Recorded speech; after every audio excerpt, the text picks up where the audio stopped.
Greetings and salutations, everybody. Happy Tuesday. Sorry for the lack of stream yesterday, but I'm back. And it just figures, you probably can't hear this because it's probably not getting too far, but I hit the button to go live, and I was having a little camera difficulty. Audio feedback. Uh-oh. I'm getting audio feedback? Let me mute myself. Let me see what's going on. Hold on a second.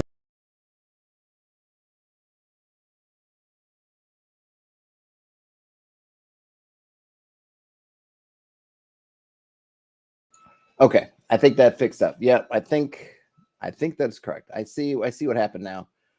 So hopefully that should be fixed. So sorry about that. But when I move from place to place, I often have to plug everything back in, and sometimes settings seem to reset. So I just found that. Thanks for letting me know, Ian.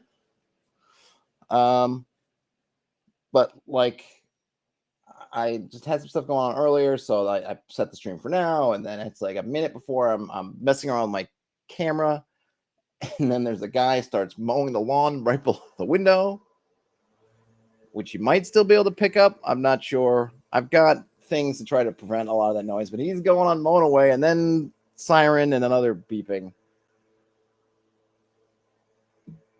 All kinds of stuff going on here. I'm gonna maybe shut my window a little bit. Help with that. Maybe that helps, maybe not. Sometimes the annoying thing is, even if you're not catching the audio stuff, it kind of throws me off. It gets in my ear. In my home, so I guess something I can talk about or mention, because it's what's the word I'm looking for? It's very much because of today. I have a couple things I need in my home game. I thought we could work on them. I'm not sure which one. Well, I guess I've started writing up which one I thought we could do first. A couple things happened in the home game over the last couple of weeks. Nothing huge. I think what was it? What did I use? I might have actually used Mythic version 2, which came out, which I got a little bit. I used one of their tables, I think, to generate. I just needed a location. The party decided to kind of go off. They're interesting. So I have 2 players, and they kind of set up this whole thing, as I mentioned, where they're kind of undead hunters, or is kind of their shtick. And they did a little bit where they were digging around some undead related stuff. And I worked through on one of these streams. I worked through kind of like, well, what's going on and kind of what are they doing? And okay, here's the things that are happening. But then they kind of shifted gears. They decided to go, I think, because they need cash, they need money. And in the OSR, where we count such things as money, we don't really take it for granted. Though I'm generally tend to be pretty easy on them. Like in the starting town, they have a place they can basically stay. So you don't have to pay money that way. But of course, you can't get much done if you don't have money. You can't hire hirelings to get into bigger tasks. You can't necessarily travel too much. You can't re-equip yourself. Money is always a concern. And I think they somewhat rightfully have determined that hanging around churchyards, which is kind of what they wanted to do, or at least is part of what they were thinking to doing, isn't going to pay the bills. Not a lot of money in hanging around churchyards. Now, if they wanted to go spelunking into tombs, that might be one thing, but hanging around churchyards, not so much. So they decided to kind of travel around. Well, let's see what's in the countryside, because there ought to be stuff around. And of course there was. And I rolled up something on Mythic, and I might switch over to my other, hold on a minute, something over in Mythic or something. Sorry, they decided to wander around. And did I write down what it is here? And I believe I rolled up in Mythic something called the Defiled Crags of the Hive Brood, which is a great sounding name. And this ended up being a hex away from where they were. A little travel, and they discover it. And I just kind of riffed on, well, what the heck is the Defiled Crag of a Hive Brood? Whether it's one or many. And I just came up with this concept of, and I don't know where I got this idea from, but that there's this kind of crag, sort of a crevasse, and within this crevasse there are all these like bubbly, like basically look like bubbles, but made out of like spider silky kind of organic material, and they're all like bubbling. I think at one point, I don't know what happened to it. I think I might have made a picture of it. Or I tried to. Let me see if I could find it. A bubbly. I gotta get through all this. I generate too many images. Bubbly. No. Yes. Which one might these be? And I kind of, this is very rough. This one looks like they put a house down in there. This idea of this kind of crag with these sort of bubbly hive things. And in the back of this crag, in the back of this, there's a hole in the ground. And this is where I gave them a puzzle without a solution, which I've also mentioned before. I was just thinking about things I pulled. I guess I'll copy this. And I'll just paste it. Is that going to work? It's going to work. And I just I pulled this map, which you might see from here.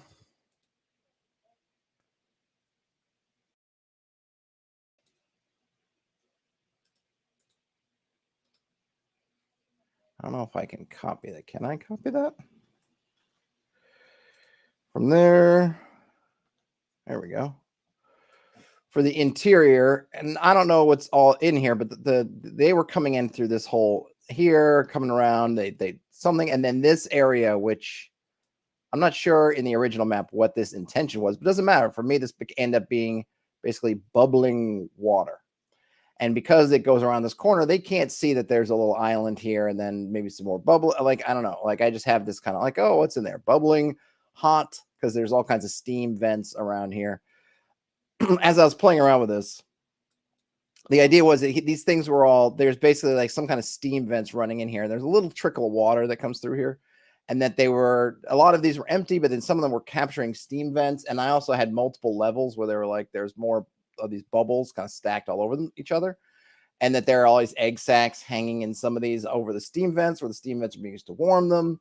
And then I also had some which had like things that were sort of preserved inside there, and like animals like stuck in and some kind of gelatin and some kind of honeycomb inside one of these and the honeycombs were filled with sort of a solid kind of gelatinous substance. And then inside, there was like a cow, and there was like a deer, and then there was a guy, there was a man inside there. And so they were intrigued. And then they did find, and they found one of these where there was a pit with just all kinds of gross stuff in it, which they think has some loot in it, which it does. And so they did a couple things. They went down in the hole, and I'm playing this. So the other thing is I'm playing this really low key right now. Like, nothing has come out to challenge them. They've seen essentially they've seen glimpses of some kind of larval forms of these creatures, which I have as kind of some kind of like, and I think I tried to make, I'm pretty sure I tried to make some of them too. Did I do that back up here? No, that's probably not it. I don't know where I put those guys. I did try to come up with some, basically like they're like locust humanoids. Oh, here it is. Those are what those guys look like, who live in this thing. Oops.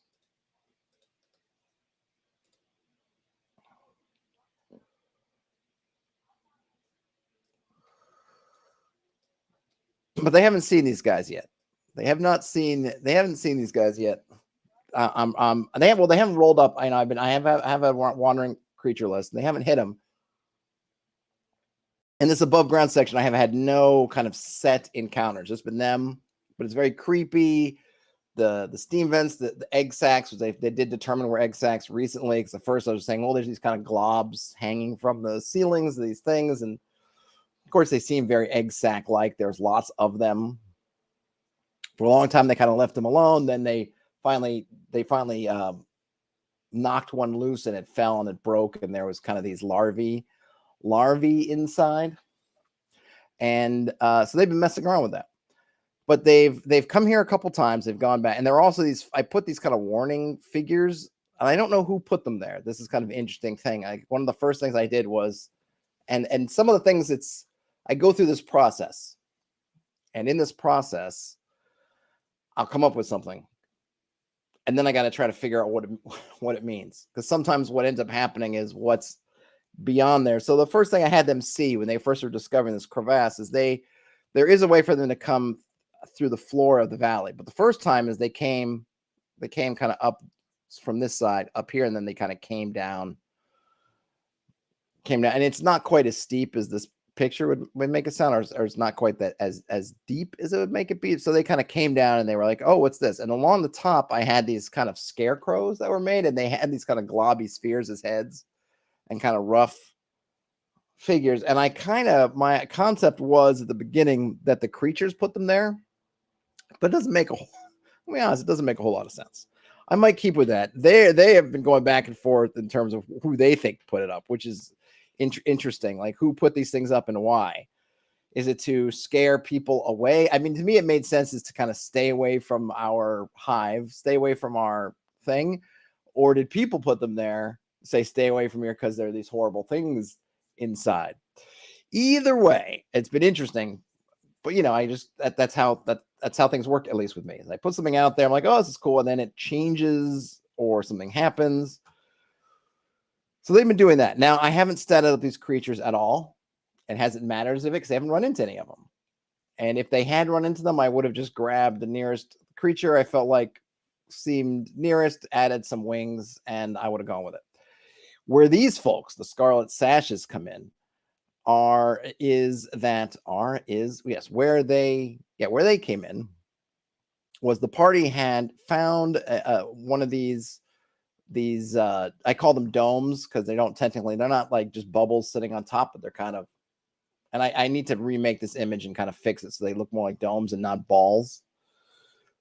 That they went in one of these domes, and there was this kind of, it looked like, basically it's a garbage pit. It's like we're all different, like when they've consumed stuff and there's bits and stuff left over and stuff they don't eat, like they eat organic material, so clothes and certainly metal and all that stuff, they just kind of, and like bits of bone and all kinds of things are all kind of thrown in the pit. And there's like some centipedes. I love me some giant centipedes that kind of live in this thing. It's great for them because they don't really have to leave and do whatever. So the party's gonna have some fun. They surmise that there might be stuff in there, aka treasure, which there is, but they're gonna have to figure out how to get it out because it's in this kind of slurry of muck and goo, which is kind of quicksand-like if they were to step inside. And then there are things down there we'll try to yank and pull them in. So that's another kind of puzzle for them. So they had discovered this particular puzzle, and they said, okay, we need to go back to the village, back to the town anyway. That's about like half a day's travel away over the hills and yon, and get some stuff, and then we're going to come back and we're going to take on the pit. I was like, this is great. Well, I rolled for a wandering creature check as they were leaving, and I scored an encounter, and I rolled up brigands. So these brigands showed up, and I rolled a lot of them. I'm out in the wilderness, and even though my party's just 2, I just used the wilderness encounter table, and I think I got ended up with 28 brigands, something like that. So these brigands, and there's an area where when you come to this valley, you can come down this path, and there's a not very well traveled road that kind of runs along here, and there's a river that runs along. So the way that they've now been entering the valley of late, instead of scrabbling up and down the slope, they've been coming out, they hit the road, they hit this kind of old road, and they're able to take it back. And the road basically leads them along the river, which eventually leads them to more calmed areas. I mean, less wild areas, and there's the town and everything else. So they were in this area where it's kind of wooded. They're following the trail. There's the river on one side. It's kind of wooded. And then all of a sudden they look, and ahead of them at like, I don't know, I think I rolled up like starting off like 200 feet, something like that, are these kind of brigands in the road. And I talked about how they had like kind of red red kind of sashes tied around their waist that hung down like over one of their knees, like their left knee, I think I said, hangs down. And the brigands kind of accosted them. And the brigands were, I played them as being very confident, as why shouldn't they be? They're two adventurers, and they're in the middle of nowhere. I mean, they're on this road, but this road is not well traveled, because basically they are leaving the last organized town area before you're kind of going up into the sort of more mountainous, just wild areas. So this area is not, it's not patrolled, it's not really inhabited. Hunters and folks will come through. There's not a lot going on. So one, you got 28 of anybody. You're gonna have you're gonna feel like you're in pretty good charge of the situation. There's got to be a lot, even if a hunter were to come by, it's like he's not helping you against 28 guys. They feel good. They feel good about their command of the situation. And so they accosted the party, and the party was kind of walking up a little bit, and they're wondering, like, what are we going to do? And this is, they were thinking, and I was trying to think about it too, because I'm like, well, what do these brigands want?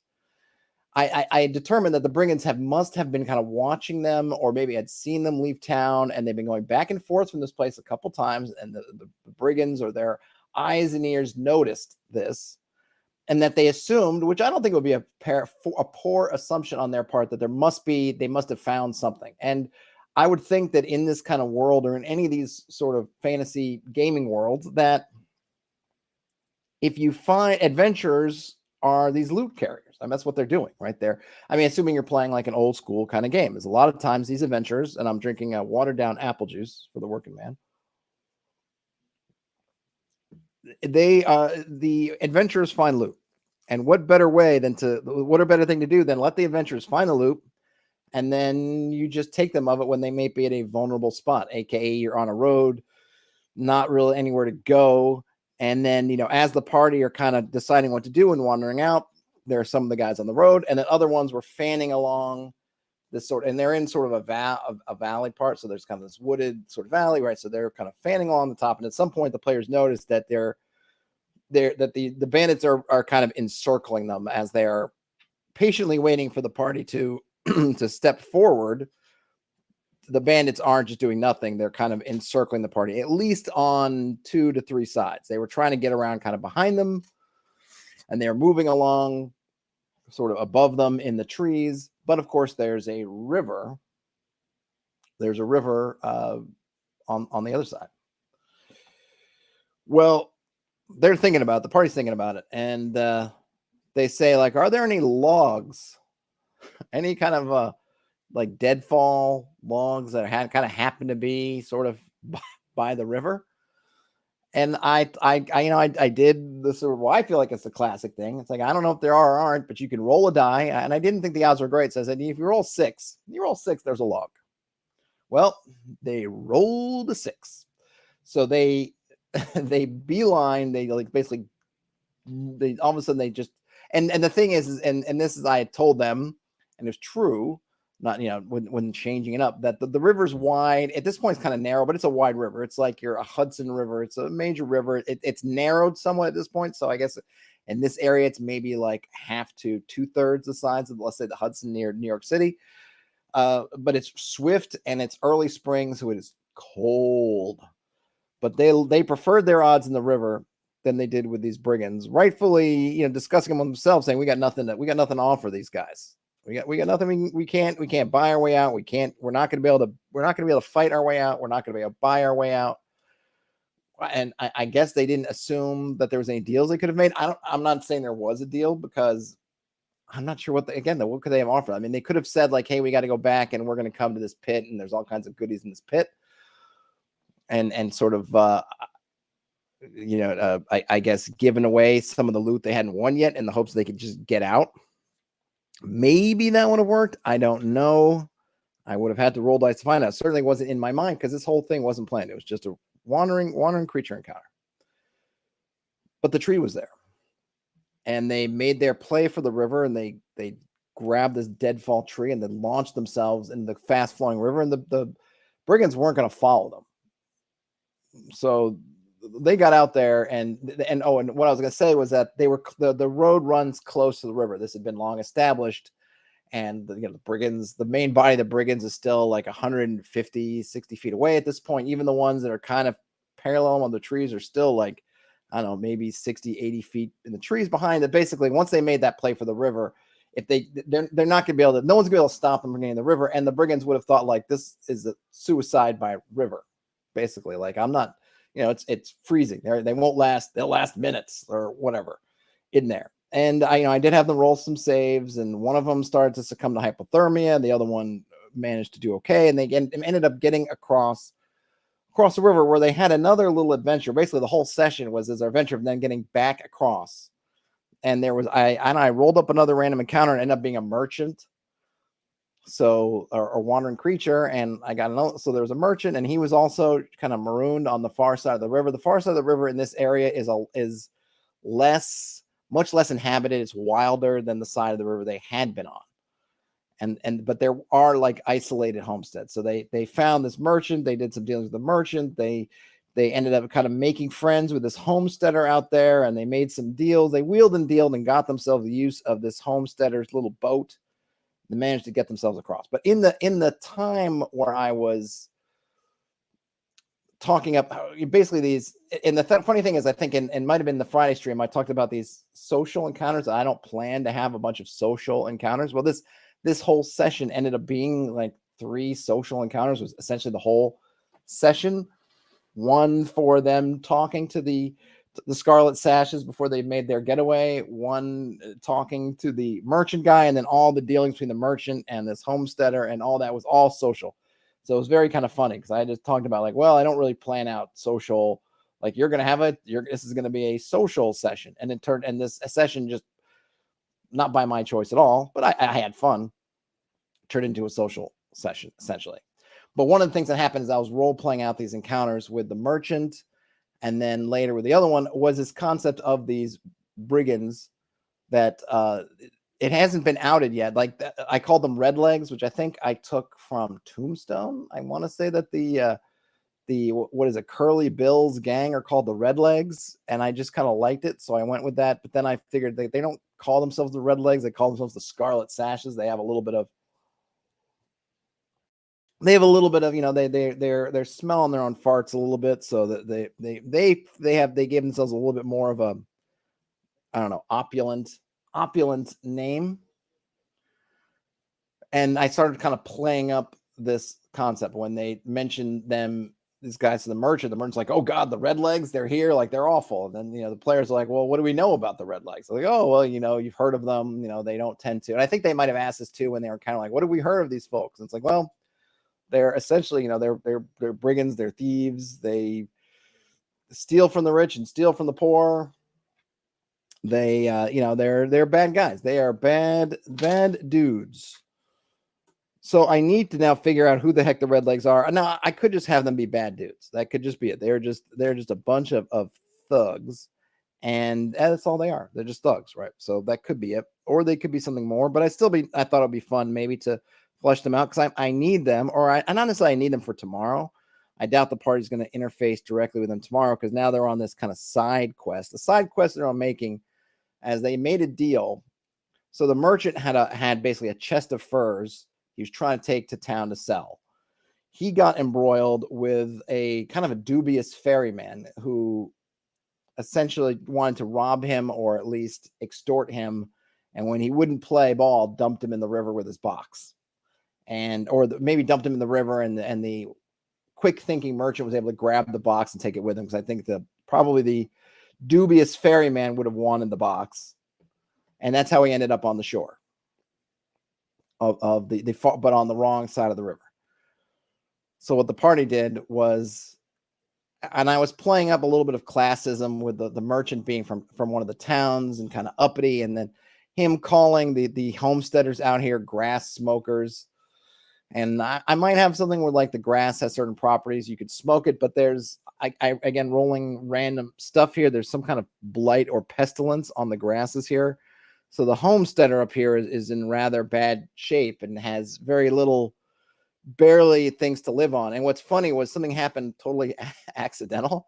So in one of the encounters I rolled up here in the hive basically was a cow, and I determined that one of these things had flown up, grabbed a cow, and I just decided that one of the things they do is there are certain of these bubbles that they literally drop stuff into, and the bubble just kind of just like ends up dropping in the bubble, and as it sinks in the bubble it kind of the bubble sort of, because it's all like gooey and it's flexible, kind of seals around it like a Ziploc bag kind of thing.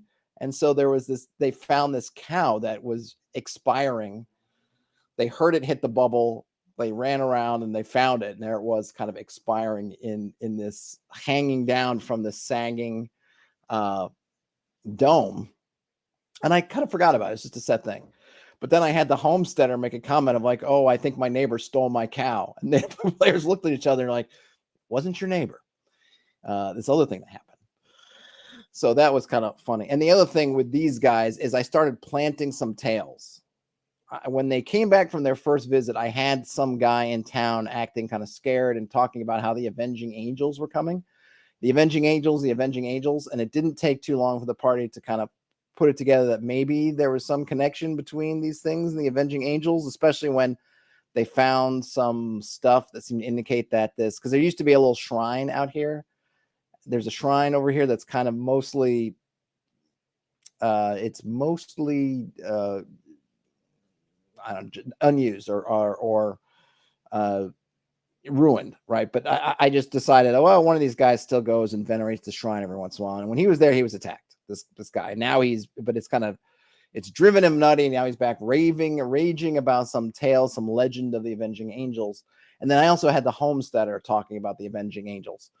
So there's this, I'm building up as I'm going, this concept of the Avenging Angels and what does it mean and who are they? And the idea here is this is some kind of swarming sort of creature they're raising their young, they're coming out of hibernation and doing whatever, and they're kind of raising their strength. And at some point, if everything goes according to their plan, they're going to come out in some kind of swarm and just go over. And I guess this has happened before, maybe in some eons past. And so folks have built up this mythology around them with the Avenging Angels, somebody that, they take care of the wicked, and the good. And so I'm starting, now that I've got that set up, because I thought about it and a little bit after the fact, so it's not maybe as neat as I would like it, because they encountered the kind of thing first. And I was thinking, I wish I could have had seeded that tale in there before they went out. But you know what? That's one of the things when you are one of the perils of doing a lot of kind of improv-y stuff is you end up in these situations where you can't seed things maybe the way you'd like because you didn't think of them until later. They had left town, they encountered these guys. So it was only when they came back, I thought, oh man, I wish I could have had some stuff in town, starting to kind of lay the groundwork for what these things are developing into. So then I just put that in there. So that's a long way around to say that I need to, I got a couple things I need to figure out. The hive brood over here, I need, and then I've got the scarlet sashes. The scarlet sashes, I'm just going to start filling in some stuff here. They're brigands. They're known, let's see, mostly as the red legs. I think I did come up with a leader for them. I think I wrote up somebody. No, I did not. These are the two. Baggerth, the destitute, was that homesteader, and Sorloff, the merchant, was the merchant that they met, which makes some sense. No, Soren asked, we're building a band of brigands. Yeah, I got a couple things to build. I think maybe the band of brigands works. Oh, and one thing, I'm just kind of going through because I forgot to put them out there. Brian Smith says, classic opportunity but they have numbers 10-1. I like those odds in initiative. Well, they were it was more like 12-1. But yeah, I like those odds. These are locust humanoids. The other thing I was thinking about with the hive brood is maybe there is some kind of negative energy component, because remember that the plot that they first discovered was somebody stealing relics from the church, and I'm wondering if that doesn't play into that didn't kind of isn't starting this cycle. Not that that's now the purpose has changed, but that the removal of that has begun larger events.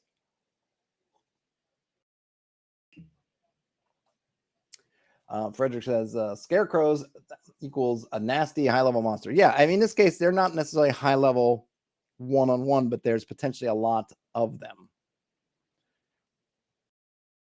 So either way, but I mean, that's kind of stuff to your average player character. Well, I don't know, probably depends on your game, right? But a lot of folks look at that and say, ooh, scary monster, aka there's got to be loot here. So we got these brigands.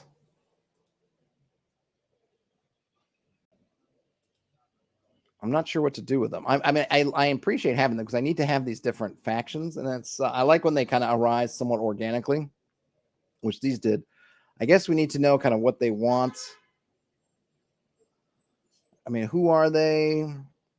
Let's see. So we got. I want to make.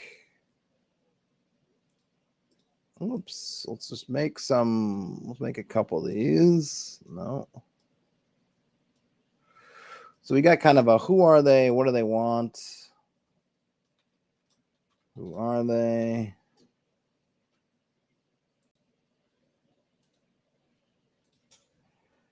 What do they want? I mean, I'm thinking these guys could be fairly simple.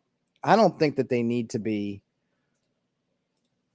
I think something that can be what's the word I'm looking for? Something a little bit of fool's gold, maybe, or something that you can end up driving through. I don't necessarily think is always the best or that you need is to give everybody some kind of esoteric,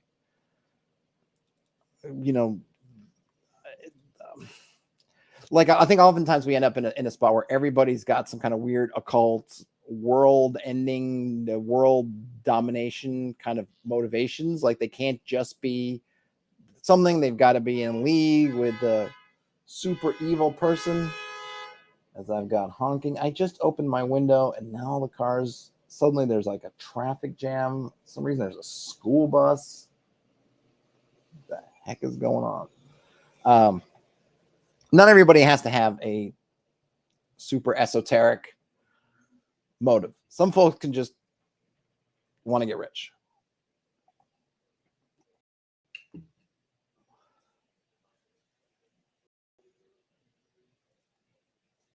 No, Soren says whole week without running into any random encounters, then they run into 3 in a single day, but all 3 were non-hostile NPC groups, so it turns into all social encounters. Pretty much. I mean, the Red Legs, the Scarlet Sashes were hostile, but they were willing to be surrendered to, basically.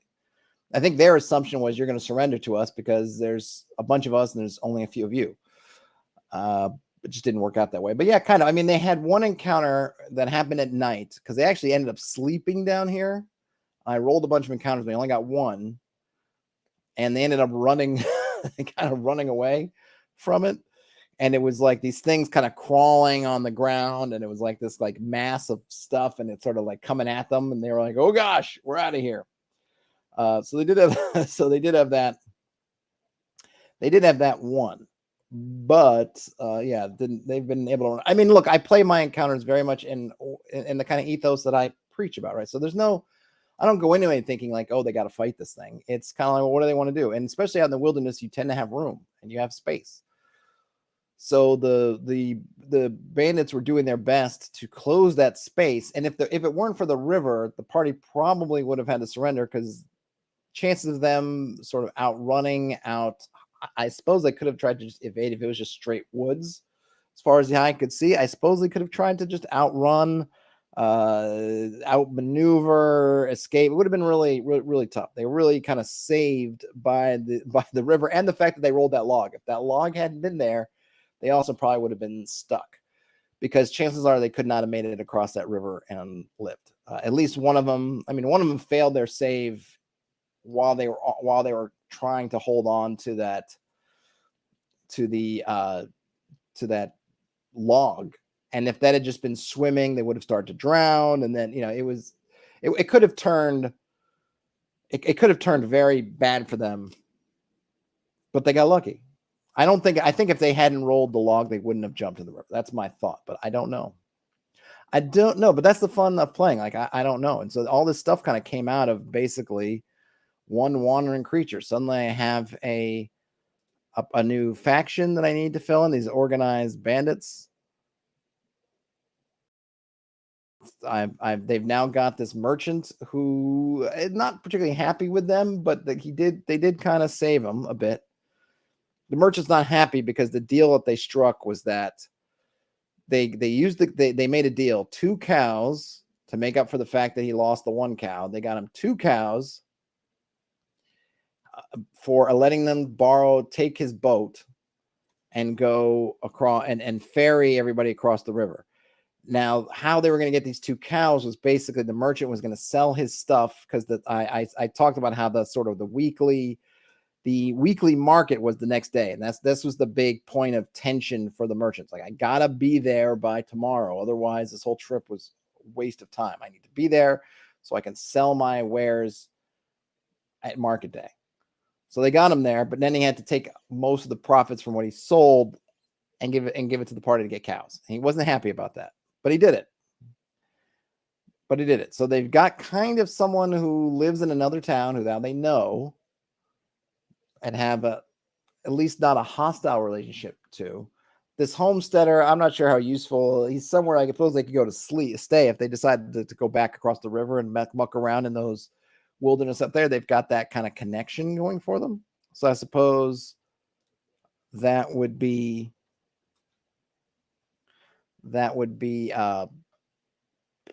a resource for them in some way.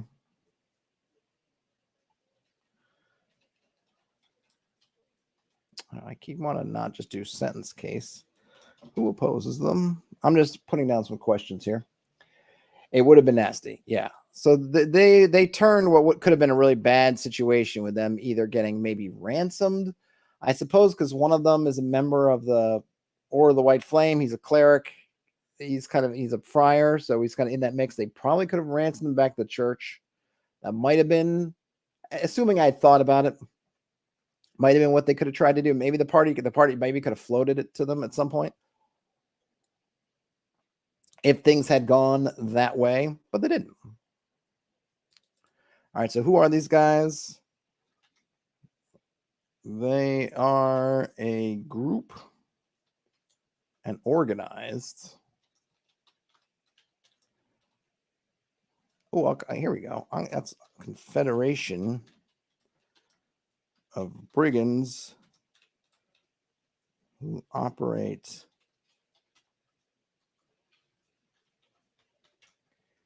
in the relatively remote western end of the valley, because we're in a valley. We're in this kind of wide valley through which this Hudson River thing flows.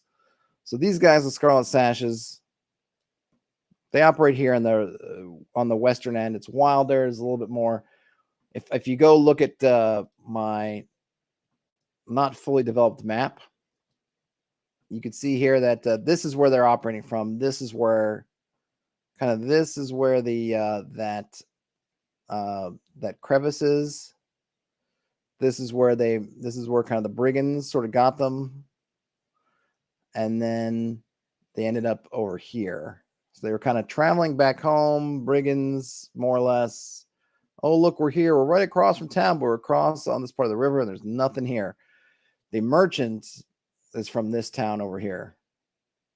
And so you can kind of come. One way you can go is take a bridge. He decided to cheap it out and kind of come across and arranged for ferry service over here, thinking he could save a couple bucks, and that's when it all turns out. I had to come up with something. It's not the most sensical thing, but I think I made it play okay, in that he did it as a cost cutting measure. Because you roll up these random encounters, and I try to, when I can, if I roll up a random creature encounter, rather than toss it and keep rolling, I try to figure out, does it make it stick, or can I make it make sense in some way? And again, people can make foolish choices too. There's always, why are you here? It's because I did something stupid I'll never do again, which is kind of what the merchant thought anyway. What do they want? Wealth and power. Their leader would like to join the noble ranks. I always think that you think of these guys, oftentimes, what do they want? They take advantage of things. Maybe they set themselves up with some kind of Robin Hood-like reputations, though these guys do not. But you always think, like, what are the motivations like? And I just, it's a trope, but I think it's a good one. Oftentimes, the folks who are operating out here, what do they really want? They really want to join the system that they're operating outside of. They just want to do it at a higher level. Like, who knows who this guy was, who the leader was originally? Maybe I can make up a card for them. But what do they want? They want to. He wants to become part of the noble ranks. Kind of like in Berserk, Griffith from Band of the Hawk wants to be a king or whatever. I mean, I don't think this guy would be quite as high-minded as that. He's not as smart necessarily. Who opposes them? The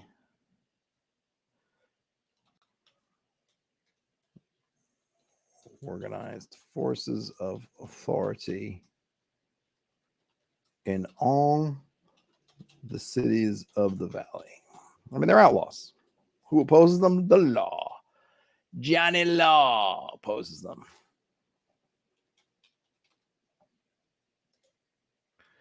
So what is a good, if I'm going to keep going with this kind of red legs thing, what Bill means, right? Origins.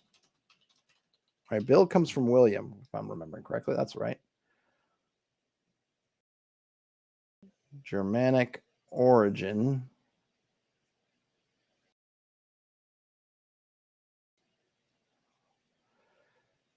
Let's see.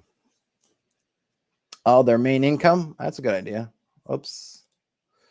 Also a good idea. Let's see. What are their main sources of income? Well, I think it's mostly just highwaymanship, brigandry.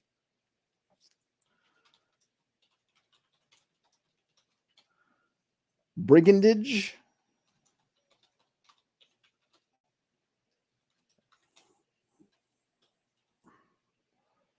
I'll say brigandage, burgling, maybe protection schemes. What do you think? What do you think, No Sarin? What else might they be interested in? So let's see, just going on to William. So it's from Wilhelm, or it's related to William. Okay, William is a male name. Wills, Willie, Bill, yes. Liam, okay. Willie, as an Wooly. I want looking for an earlier versions. Does not have an earlier versions. Variants, a Willem,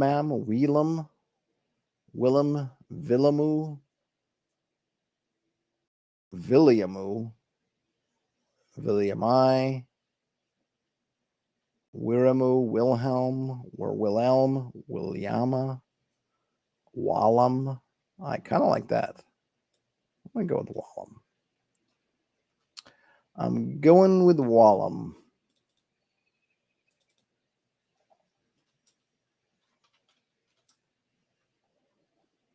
So why not?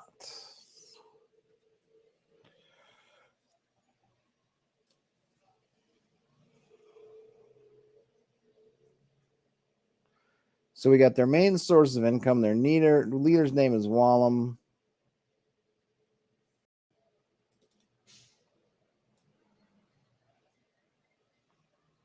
Because I'm gonna put his goals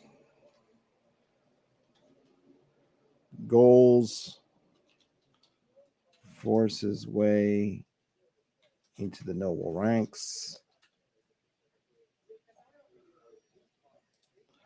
Nosorian says, if you mug the passerby but the roads aren't very popular, you might need a side hustle, but protection in nearby homesteads can go a long way. Yes, this is true. Nosorian, I think my concept idea was, and it may not be strong, that the reason why they were on this particular road at this particular time is because they'd been watching the party.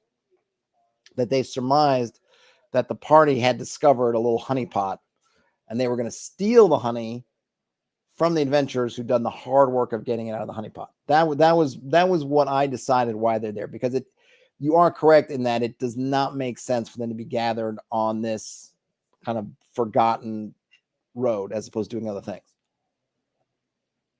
However, if you feel like you're going to score big and there might be trouble, then you might bring kind of overkill, which is what I imagine that they did. That they thought, well, if we just bring 5 guys, if I just bring 4 or 5 guys, they might fight it out, and we might lose because we don't know how strong these guys are. We don't know what they do, and I don't want to do that. So you bring, since you have the numbers, you bring kind of what you consider to be overwhelming force, and you just let them decide. And so that was kind of what they did. They didn't ambush them like they might have tried to do. They showed themselves early, showed themselves in force, and their thought was that these guys are going to have nowhere to go, and they were going to see our numbers, and I'm going to call out to them, which is what they did, to show them that I'm not just trying to kill them. I'm here for commerce. Let us conduct business. I'm a businessman. So they're not stupid. They're not stupid. So that was the concept of what they did, why they were where they were, and why they did what they did. All of which I think were good moves, and under other circumstances, it would have totally paid off for them. Only is there happened to be a convenient log, and they rolled a 6. So I was like, yeah, yes, there was a log, and they did it, and I think his last words to them was like, we'll be seeing you. Like it was kind of his version of like, we got you. Didn't try to fight. I think he even laughed. I had him laugh and kind of be like, all right, you guys won this one, but like we got our eye on you. So that's why I'm building up as a faction, because I presume that these guys, this is not the last time they're going to hear about them, and the party's going to have some interesting conversations, because if they want to go back to this honeypot, get into this this kind of what they hope will be a loot-filled pit, they're going to need to figure out how to move without being noticed. Because I'm hoping they're going to pick up on the fact that, hey, these guys eyed us either coming or going from there. So we need to go a different way, or we need to figure out a new way to do this. We need to go under cover of night, or we need to do something else, because we don't want these guys spotting us again. And the one thing is, when you're on kind of the one sort of road, very easy for anybody to just eyeball you. Oh, look, they're coming. Oh, look, they're going, right? Not a high effort thing to keep watch on the road. Hey, nothing. It says that they've been binging some old videos, wondering if I'm still active. And then I saw this. I am still active. I haven't posted any normal non-stream videos in about a month, and that's because I had family with me. They just left. So I will be posting more kind of standard videos. But yep, I haven't gone anywhere. I am still active. Glad you made it in. I'm trying to build up, or we are trying to build up a faction for my home game that I had to kind of come up with on the fly last week.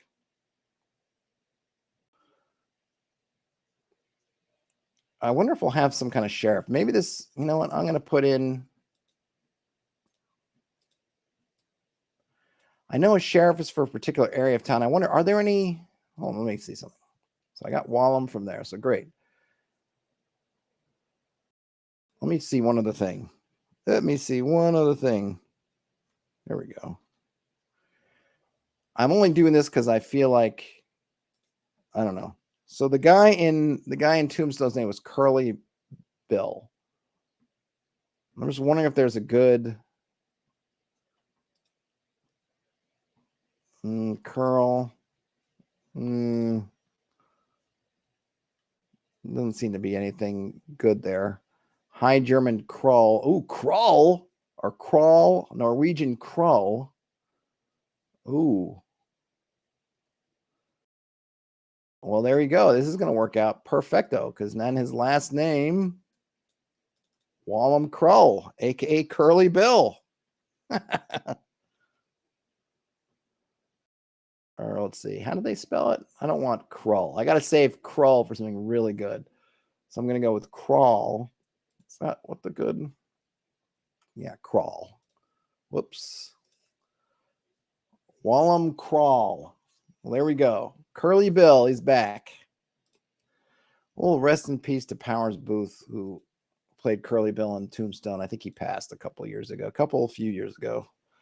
So now I know the origins of the sheriff. I think Sheriff is a government official with varying duties existing in some countries with historical ties to England, where the office originated. There is an analogous office in.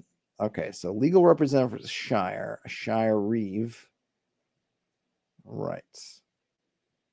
Manage a county. Okay, so I'm going to have a Shire Reeve who will be their enemy. I always think it's nice when you can think about like who's opposing them, that there is an actual guy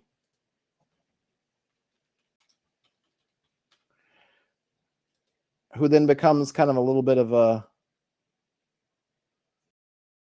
character in his own right. I guess I'll have to put. There we go. No, Soren says that the players have anything to do with the noble houses, maybe through the church. Not yet. They're too low on the totem pole to have anything to do with the noble houses as of yet. You know, they're first level. First level and broke. So I think the only thing they had going on with the church so far is they got reprimanded for hanging out in that guy's churchyard. Because when the one guy's churchyard actually did get burgled, the party was kind of under suspicion because the guy, rightfully so, is kind of like, I've had no trouble with this place for 30 years. You two show up and suddenly stuff's being burgled. Like, are you part of the problem? Or are you part of the? You claim to be part of the solution, but are you part of the problem? It was like a kind of like Ghostbusters type thing, right? Where Walter Peck sort of makes the play that the Ghostbusters themselves are causing all the stuff that they then are coming to solve, and it was sort of the same. This guy sort of was complained to the church that these guys were operating under similar fake false auspices of, okay, we're going to make trouble and then we're going to come and solve it for you. So he wasn't too pleased. So no, the party as of yet doesn't have their hooks in anything noble, though these are all met and the dealing in some way. If they do deal with the and put a dent in the operations of the Scarlet Sashes, could go a long way towards getting them. And this guy who we're going to create at least the sort of scaffolding of could be someone who could interface with them.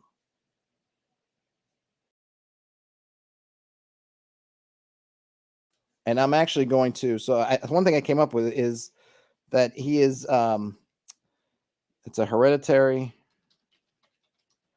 office that has shared authority to police the Western Valley from the kingdoms of Latry. All right, so I need to go back to my links. I got to remember the names of my places here. So we have these independent kind of city-state-ish kingdoms, really small kingdoms. And they are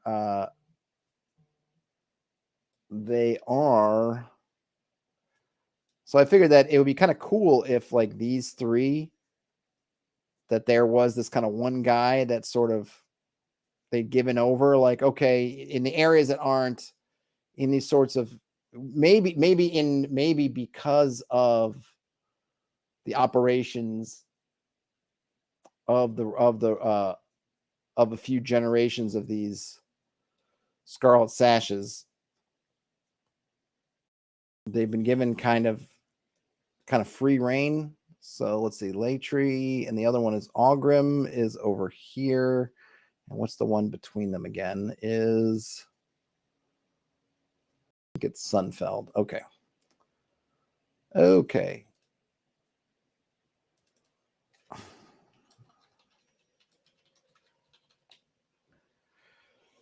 So he actually has this broad, I guess I need to.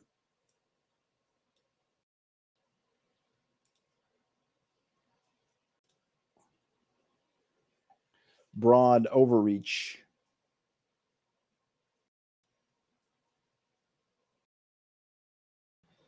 The wilderness.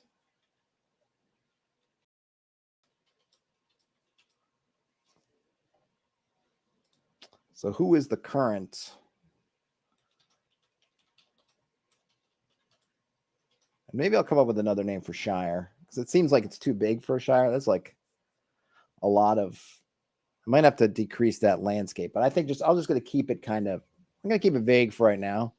I need a name. Who could be the name? Well, we got.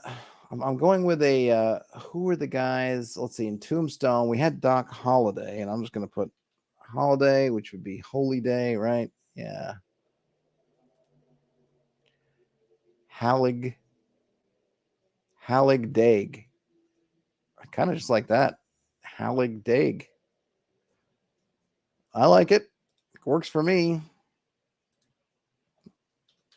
Hallig Daig, aka Holiday, aka Doc Holiday, minus the tuberculosis. Current Reeve is Hallig Daig. I should probably bold that. What's another name? I kind of feel like I want.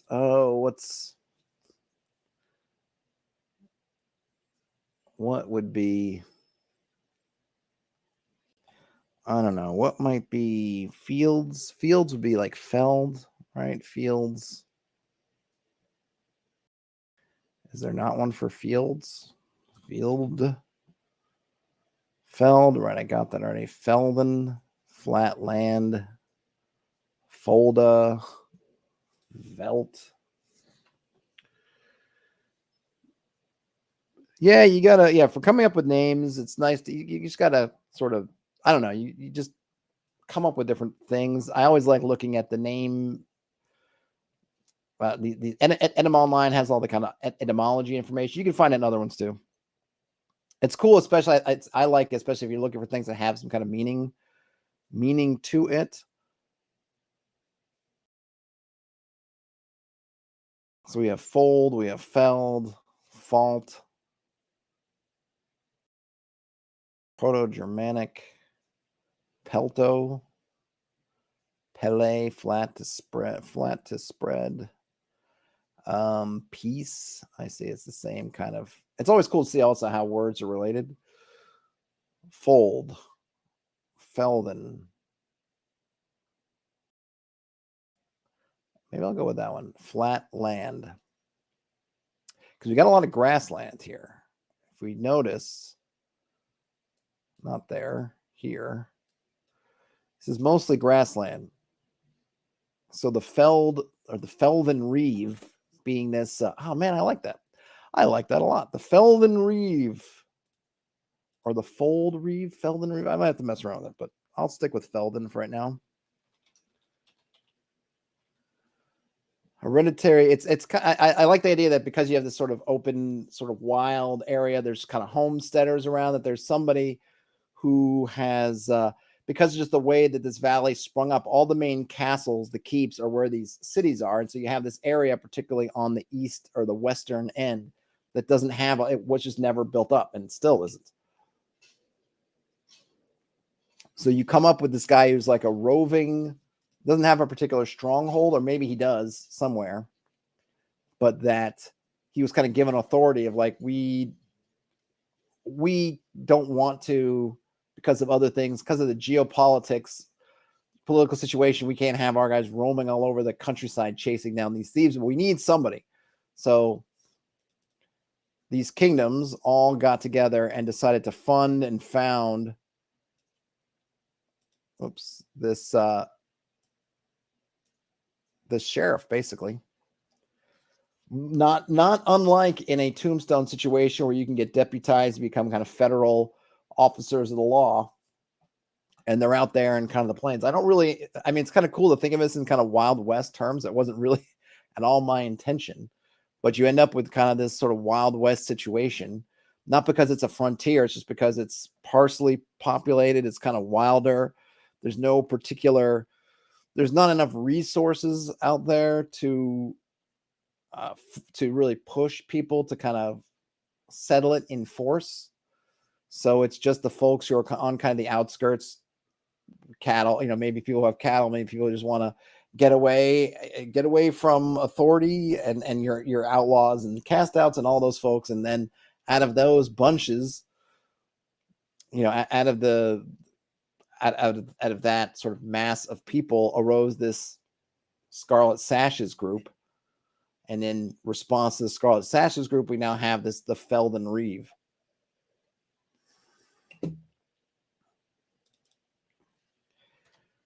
And then, I don't know, commands. Oops, I didn't want it bold. Is it going to make it bold? It is going to make it bold. No, is that bold or is it not bold? I think it is. It was bold. Commands a company, 100 men, members, drawn from 3 kingdoms and the wilds.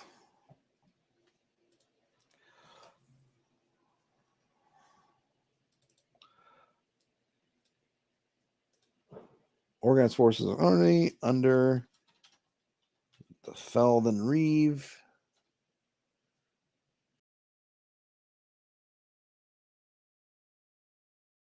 And all the cities of the valley. Yeah, so the Red Legs are not particularly welcome anywhere. And this guy, the Felden Reeve, is kind of out.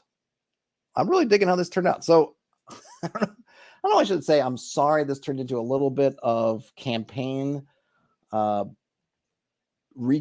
and whatnot. And then we didn't end up doing so much hardcore mechanical creation today. But I like what we did, which I needed. And the recap part, I think, gives some good, I hope it gives some good context. It helps me to recall everything when I have to speak about it again and tell you guys about what happened. Then it helps me kind of remember. And then I think we get some good ideas out of it. So we end up with this. So I started off knowing that I had this group called the Scarlet Sashes, who are brigands, who are also known as the Red Legs. That's all I had to start. We talked about. So who they are, they're an organized confederation. The idea I want to call them a confederation is because I can have maybe subgroups, and then we can have kind of sub-factions, and at some point they break up or something happens. We can have maybe there's be some conflicts. This also, I think, by labeling them as a confederation, I think it does mean that their leader, who we created called Wallum Crawl, maybe doesn't have as much of an iron grip as he might. He might need to keep people happy. There might be people who have some of that authority, and then it gives the party room to maneuver. Because they go, who are the lieutenants? Who are everybody? Okay, maybe you have a chance. I mean, you could do that anyway, like in a mob situation, where you're lieutenants and bosses and captains, all that stuff. But I kind of like the idea that these are a little bit more independent. It's not as monolithic as maybe it looks like from the outside. So if the party does kind of get into wheeling and dealing with them, maybe they can work some magic for themselves in terms of setting sides against each other, or figuring out how maybe to peel off some of support for Wallum Cole, depending on what Wallum Cole is trying to do. I mean, we know his ultimate goal, but we didn't come up with what is he literally doing now. I presume just trying to get funds. My concept for this, and we could talk about this in other streams as well, is kind of, okay, so he wants to become a noble, enter noble rank. So if you think of in Berserk, Griffith tried to do that by having his mercenary group, creating this mercenary group, and then being so wildly successful that they would get called up into service and then could rise up the service until it was just, the talent and everything was, and success rate and everything was undeniable. And that would become, I don't know, whatever the phrase I forget for becoming essentially made a noble. And then doing something like what he was trying to do was basically get in with the daughter of the king, and therefore get to the ultimately theoretically become king himself down the line. You marry the daughter.